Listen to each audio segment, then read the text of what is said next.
De façon à vous poser la question de vérification intérieure du véhicule, l'inspecteur vous demandera au préalable les 2 derniers chiffres du totalisateur kilométrique. Ici, je répondrai 98, puis l'inspecteur me posera la question de vérification intérieure numéro 98. Alors, nous allons tout d'abord nous intéresser dans un premier temps au tableau de bord. À savoir que tout ce qui concerne les questions de vérification intérieure pour le tableau de bord, le premier réflexe est de mettre le contact.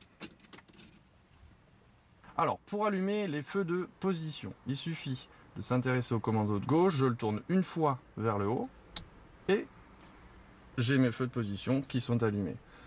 Pour utiliser les feux de croisement, il suffit une nouvelle fois le commando de le lever d'un cran et mes feux de croisement apparaissent en vert à ce niveau-là. Pour utiliser les feux de route, il suffit d'actionner le commando, je le tire vers moi et mes feux de route en bleu apparaissent sur le tableau de bord. Pour les feux de brouillard, à savoir que les feux de brouillard, je vais les utiliser simplement en complément d'autres feux. Si j'essaie de les actionner, donc c'est cette commande-là vers le haut, je ne pourrai pas les utiliser. Il suffit de mettre les feux de position, voir les feux de croisement, et d'actionner cette commande vers le haut pour pouvoir actionner donc mes feux de brouillard avant qui se trouvent ici. Et pour les feux de brouillard arrière, il suffit pareil de tirer une fois vers le haut et mes feux de brouillard arrière apparaissent ici en orange.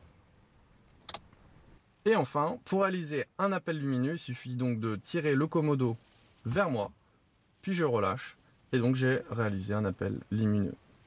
À savoir que si je suis de nuit en feu de croisement, pour réaliser un appel lumineux, il suffira de tirer une fois, puis de tirer une deuxième fois, de façon à repasser en feu de croisement. Alors, pour actionner le clignotant gauche, il suffit de tirer le commando vers le bas, et je montre le voyant qui correspond à l'utilisation des clignotants gauche. Pour le clignotant droit, il suffit de remonter le commando vers le haut, et je montre le voyant qui correspond à mes clignotants droits. On va à présent faire un point sur la couleur des voyants sur le tableau de bord. À savoir qu'un voyant de couleur bleue m'indique l'utilisation des feux de route. Un voyant de couleur verte peut m'indiquer l'utilisation des feux de position, des clignotants, des feux de croisement, des feux de brouillard avant et aussi les feux de détresse. Un voyant de couleur orange m'indique un dysfonctionnement à l'intérieur du véhicule qui néanmoins ne m'impose pas l'arrêt. On peut prendre l'exemple du témoin qui vous indique que vous êtes en réserve de carburant.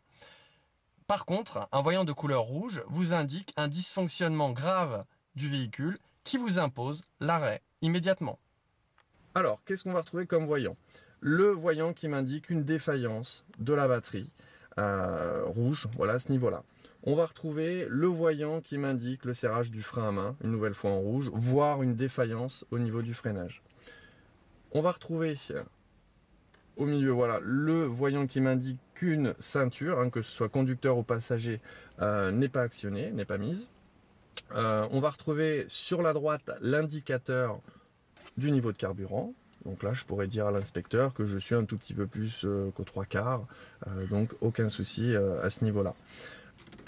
Si je coupe et que je remets le contact, je vais pouvoir trouver une défaillance au niveau du niveau d'huile. Vous avez vu qu'il n'apparaît que quelques secondes, donc ne pas hésiter à couper puis remettre le contact si besoin est. Alors sur ma gauche, je vais aussi pouvoir trouver le témoin d'alerte de l'indicateur du liquide de refroidissement qui se trouve voilà juste ici. On va retrouver au milieu le voyant qui m'indique que je suis en réserve de carburant, donc cette fois-ci en orange. Voilà. Concernant le voyant qui correspond à une portière mal fermée, j'aurais beau ouvrir ma portière, vu que le moteur n'est pas démarré, le voyant n'apparaît pas. Donc ne pas hésiter dans ces cas-là à démarrer le véhicule. Et ensuite, vous ouvrez la portière et vous montrez le voyant qui correspond. Alors, par rapport à l'utilisation des essuie-glaces. Pour actionner l'essuie-glace avant, il suffit tout simplement de tirer donc l'essuie-glace vers le bas une fois. S'il pleut davantage, il me suffira de le lever d'un cran, voire deux, voire 3, en fonction de la pluie qui tombe. Pour les éteindre, il suffit de complètement descendre le commodo et ensuite, voilà, il s'éteindront. Pour utiliser les essuie-glaces arrière, il suffit d'actionner l'extrémité du commando une fois vers le haut et les essuie-glaces se mettent en route. Pour les éteindre, il suffit de les redescendre. Pour actionner donc le liquide de lave-glace à l'avant, il va tout simplement falloir que je tire le commando vers moi, puis je relâche. Voilà. Pour utiliser donc le lave-glace à l'arrière, il va tout simplement falloir actionner le commando, donc je le tire une fois vers le haut, puis une nouvelle fois, et les essuie-glaces arrière se mettent en route. Pour les éteindre, voilà, je remets en position 0. Alors, par rapport à l'utilisation des feux de détresse, la commande se situe ici. Et pour les actionner, voilà, il suffit tout simplement d'appuyer sur le bouton. Et pour les éteindre, je fais de même. Par rapport à l'utilisation donc de la fermeture centralisée des portes, le voyant se situe ici. Et il suffit d'appuyer une fois sur le bouton. Nous allons à présent nous intéresser à tout ce qui concerne la ventilation à l'avant du véhicule. Alors, pour actionner le désembâge ou dégivrage à l'avant du véhicule, il suffit tout simplement de tourner cette commande vers la droite. À savoir que j'ai quand même possibilité d'actionner le dégivrage avant ainsi que de l'air qui arrive au niveau de mes pieds, simplement de l'air qui arrive au niveau de mes pieds, voire de l'air qui arrive tout simplement en face de moi. Quant à la question complémentaire, à savoir que faire en cas de présence de neige sur le pare-brise, il suffit de l'enlever à l'aide d'un grattoir. Par rapport à la puissance de ventilation, je vais pouvoir actionner cette commande. Et concernant l'air chaud, l'air froid, je vais utiliser cette commande. Complètement vers la gauche, je suis en position air froid. Si je la tourne vers la droite, je serai en position air chaud. Concernant le désembâge ou dégivrage à l'arrière, le bouton se situe ici, à savoir que si je l'actionne, le voyant correspondant ne s'affiche pas, je dois démarrer le véhicule. Puis, en actionnant le bouton, le voyant s'affiche. À savoir qu'à titre indicatif, le bouton central correspond au recyclage de l'air et le bouton de droite correspond à la climatisation. Par rapport aux volets d'aération qui me permettent de diriger l'air vers l'avant, j'en ai 2 centraux, puis 2 à l'extérieur. Un sur ma droite et un sur ma gauche. Concernant les buses d'aération, je vais en avoir une ici. Je vais en avoir une sur le côté droit, toute cette partie-là. Je vais avoir une buse d'aération sur le côté gauche. Et je peux même compléter en disant que je vais avoir une buse d'aération de chaque côté au niveau de mes pieds. Ici et ici. Pour mettre le rétroviseur en position nuit, il suffit de tirer cette commande vers le bas. Et pour les remettre en position normale, je rappuie de nouveau sur ce même bouton.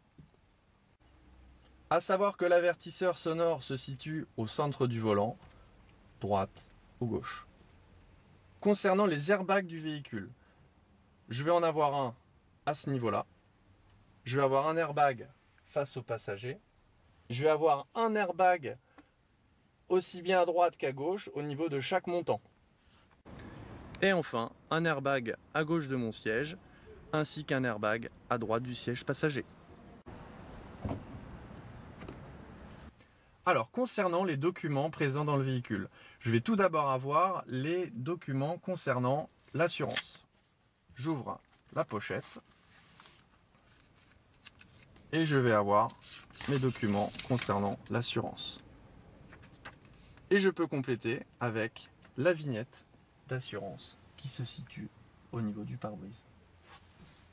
À savoir que le document qui correspond au certificat d'immatriculation du véhicule, ce qu'on appelle plus couramment la carte grise, c'est ce document que je déplie voilà, entièrement, qui correspond bien à ma plaque d'immatriculation.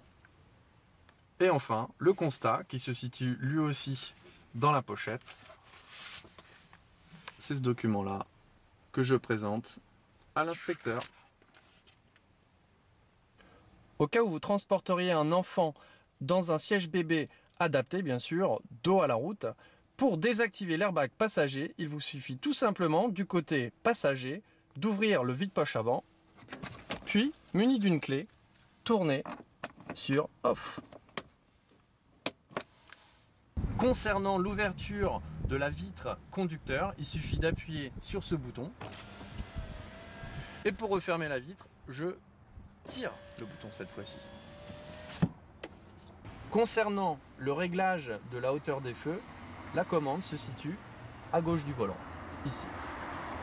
Concernant la boîte à fusibles, elle se situe en bas du volant, sur la gauche. Il suffit tout simplement de montrer. On ne vous demande pas d'enlever la partie en plastique.